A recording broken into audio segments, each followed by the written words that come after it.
1, 2, 3, guten Tag, ich bin Vera DM, willkommen in der Visual Show. On est au 5e épisode et pour bien profiter et apprécier de ce 5e épisode, je vous propose ma recette du chocolat chaud parfait. Vous allez voir, c'est vraiment d'une simplicité étonnante. Il vous faut une casserole, un fouet, du lait et du chocolat. Pour ce qui est des quantités, j'ai utilisé 500 ml de lait pour 350 g de chocolat. Évidemment, ça fera un chocolat chaud très fort en goût. Donc si vous n'aimez pas trop le chocolat chaud très fort, il faut enlever du chocolat et pas rajouter du lait. Et mes quantités sont pour environ 3 personnes. D'ailleurs, si vous aimez vraiment beaucoup le chocolat, rajoutez une pincée de sel, ça permet de rajouter du goût à la boisson. Je mets le lait à chauffer et une fois que le lait est chaud mais pas bouillant, je rajoute le chocolat petit à petit.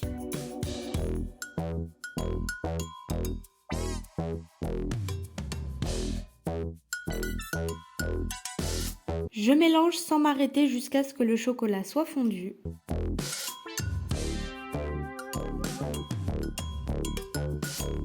Ensuite, je mets le restant de chocolat et je mélange encore une fois jusqu'à ce que le chocolat soit complètement fondu.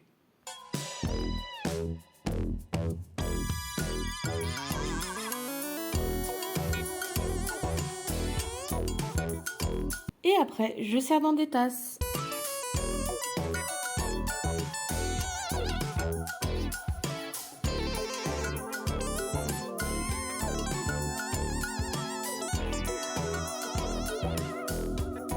Maintenant que j'ai une merveilleuse boisson, on peut passer à l'histoire de la maison de luxe du jour, qui n'est autre que l'histoire de Céline. Tout commence pour Céline peu de temps après la Seconde Guerre mondiale. Céline Vipiana et son mari décident de créer une entreprise qui fabrique des chaussures sur mesure pour les enfants. Cette idée, elle va émerger, prendre vie dans le 11e arrondissement de Paris, 52 rue de Malte. Leur idée, ça fonctionne super bien et donc à la suite de cela, 3 autres boutiques seront ouvertes. Les 3 autres boutiques ouvriront en 1948. Mais évidemment, face au succès de leurs produits, leurs ambitions et envies augmentent. C'est pour cela que la créatrice va se lancer dans le prêt-à-porter féminin presque 10 ans plus tard. Elle préfère faire quelque chose de facile à porter, d'agréable, de pratique au quotidien et qui soit fonctionnel. La première ligne qui sortira, ou en tout cas les produits qu'on peut retrouver dans les premières lignes, sont des lignes déjà sportives. La ligne, elle est constituée de jupes en laine, de chemises ajustées, de gilets en cuir et de jeans de couleur pastel. Bien sûr, cette collection, elle fonctionne super bien, le succès, elle est toujours au rendez-vous et c'est pour cela qu'en 1963, une gamme de chaussures pour femmes et non pour enfants sort. Les vêtements, c'est bien, mais pour une marque haut de gamme, une marque telle que Céline veut faire, haut de gamme est égal à parfum. En 1964, sort le premier parfum de la maison, Vent Fou. C'est un parfum avec une odeur assez légère, assez fraîche, agréable, plutôt fleurie, avec du jasmin ou de la rose. On a le prêt-à-porter, on a le parfum. Après ceci, il faut quoi? Il faut de la maroquinerie, plus particulièrement un sac. Les premiers sacs de la maison sortiront en 1966, mais il n'y aura pas que cela qui sortira en maroquinerie. On peut retrouver des ceintures, des gants en cuir, d'autres accessoires. Mais donc pour pouvoir monter autant en gamme que ce qu'ils veulent, il faut des artisans. Ils ne peuvent pas faire tout seuls en faisant la création des collections, la création des produits, le design, c'est pas vraiment possible. Ils vont les avoir en faisant une collaboration avec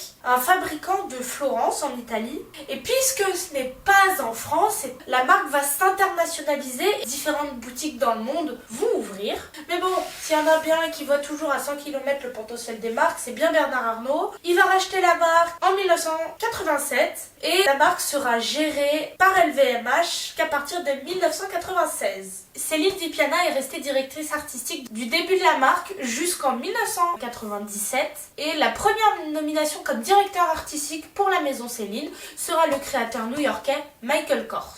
Il y sera nominé en 1997. Ses créations pour la marque la feront encore plus grandir qu'elle ne l'est déjà. En 2004, il quitte la direction artistique de la maison pour se concentrer sur sa propre marque et il est donc remplacé par Roberto Menichetti. Je sais pas si ça se prononce comme ça, mais on va dire que ça se prononce comme ça. Sauf que là, un peu à flop, ça va pas vraiment fonctionner. En 2006, il est remplacé par Ivana Omazic. C'est une créatrice croate. Sauf que malheureusement, encore à ce moment-là, ça fonctionne pas vraiment. La maison, elle perd de son succès, de sa valeur. En 2008, pour essayer de faire remonter la notoriété de la marque, sera nommée Phoebe Philo. C'est une créatrice britannique. Et cette fois-ci, après quelques échecs, la marque revient dans la sphère mode, reprend place. Le style qu'elle fait pour la marque est d'un parfait équilibre, vraiment c'est parfait. Les coupes des vêtements sont plus trop droites, mais pas trop non plus, il y a un parfait équilibre. C'est à la fois strict mais décontracté, et donc c'est un peu grâce à ce style que les créations vont si bien fonctionner. Phoebe Philo a un peu refait l'ADN que s'était fait la marque. Elle a fait un super travail, mais tout est chamboulé par nul autre qu'Eddie Slimane. Il a été nommé par la LVMH en 2018, et lui ce qu'il veut, c'est encore refaire une nouvelle identité à la marque. Il touche à tout, il est super minutieux, il veille à ce que tout soit parfait, du design des créations, aux publicités, au marketing, au visuel des boutiques, aux vitrines, bref, tout doit être parfait avec lui. Et il va commencer par un truc tout simple. Normalement, le prénom Céline, ça s'écrit avec un accent sur le E, et lui va demander à ce que l'accent sur le E soit retiré. Donc on passe de Céline à Céline. Ces collections, elles sont un peu plus vivaces, un peu plus rock que ce qui était fait avant. Mais bon, ce qu'il crée, c'est très rentable, le chiffre d'affaires, il est très très bien, et la marque se refait encore plus d'estime à l'international. Et en 2018 est enfin créée une collection pour hommes prêt-à-porter. Depuis qu'il est arrivé aussi au sein de la maison, le parfum a été développé avec Céline Haute Parfumerie. Il y a donc plus de parfums, donc plus d'odeurs, donc plus de ventes parce que ça peut correspondre à plus de personnes. La marque, elle reprend un coup d'éclat, elle revient encore plus en force à chaque nouvelle collection, et à partir de 2019, la maison se définit comme maison de couture. Depuis 2019, la marque a proposé de nombreux nouveaux produits qu'elle ne proposait pas avant, de nouveaux produits un peu plus parfumerie, tels que des bougies, des savons ou encore des accessoires pour animaux. Bref, ils se sont vraiment étendus. Le mardi 2 octobre 2024, Eddie Slimane a quitté Céline. Il a été remplacé par Michael Ryder. Il a déjà travaillé pour Balenciaga, notamment aux côtés de Nicolas Ghesquière de 2004 à 2008, mais il a surtout et s'est énormément fait connaître en travaillant pour Polo Ralph Lauren en tant que directeur créatif qu'il avait quitté vers mai. Par ailleurs, il a déjà travaillé au sein de la maison Céline durant environ 10 ans avec Phoebe Philo. Bon, j'ai fait des sacs en argile, des robes en argile, mais des bouteilles de parfum, ça j'en ai jamais fait. Alors, expérimentation du jour assez simple, mais c'est une expérimentation quand même. Faire une bouteille de parfum en argile.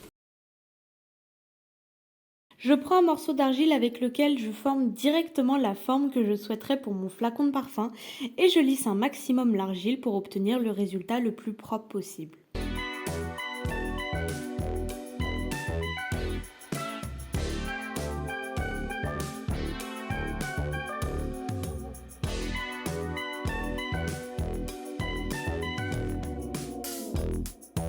Avec ma main, je viens aplatir le haut de ma bouteille de parfum. Et ensuite, encore une fois, je lisse la création car le fait d'aplatir a pu déformer ou abîmer un peu la structure de la bouteille.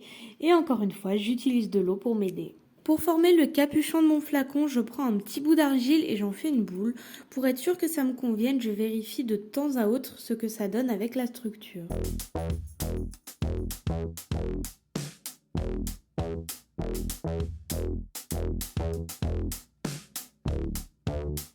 Après ça, pour pouvoir coller le capuchon avec le flacon, je gratte un peu d'argile sur la structure et sur le bouchon.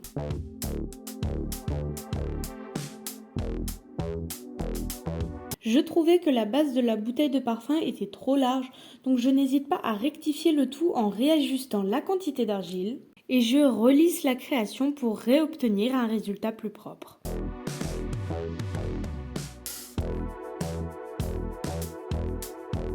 Ensuite, j'utilise un outil pour créer des creux dans la structure du flacon.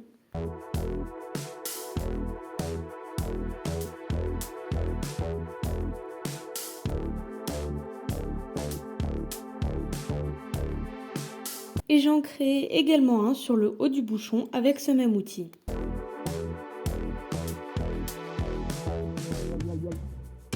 À la suite de ça, avec une lime à ongles et une brosse abrasive, je ponce la création.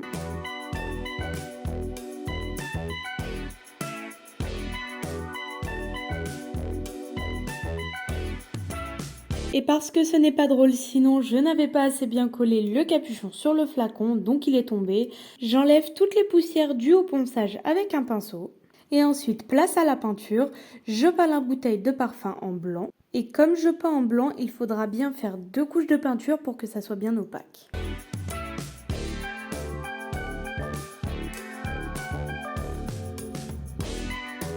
La fin de la création est malheureusement inexistante, mais pour ce qui est du capuchon, je l'ai peint avec de la peinture noire. Et c'est une fois la peinture terminée et complètement sèche que j'ai collé avec de la colle chaude la bouteille et le capuchon ensemble. La colle ayant légèrement débordé, je l'ai recouverte de peinture noire pour qu'on la voie le moins possible. Puisque j'ai créé un flacon de parfum en argile et que l'histoire de Céline n'était pas si longue que ça, je vais vous raconter l'histoire du parfum de l'Antiquité jusqu'à aujourd'hui. L'histoire du parfum débute dans l'Antiquité lorsque les Égyptiens et les Sumériens brûlaient des résines et plantes aromatiques pour honorer les dieux. Le mot parfum vient d'ailleurs du latin perfumos signifiant par la fumée.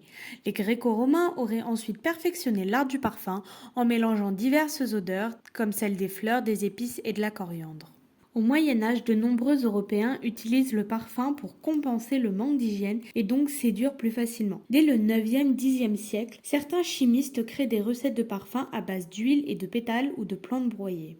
Au XVIe siècle, c'est Catherine de Médicis qui a introduit les eaux parfumées à la cour française avec son parfumeur René le Florentin, faisant du parfum un symbole de richesse à la Renaissance. C'est aussi en Italie que pour la première fois le métier de parfumeur est officiellement reconnu. Au XVIIIe siècle, l'apparition des distilleries modernes permet la production de parfums à grande échelle, les rendant plus accessibles et populaires. Des grands magasins spécialisés voient même le jour. Voici la magnifique petite bouteille de parfum qui est vraiment trop mignonne. Donc pour l'inscription j'ai écrit Wiesel, voilà, que j'ai souligné, et ça fait vraiment une jolie petite décoration que j'aime beaucoup. Et l'écriture je vous l'ai pas montré, mais je l'ai fait avec de la peinture noire et un pinceau très fin. C'est hyper dur à faire. Donc voilà, c'est la petite bouteille de parfum.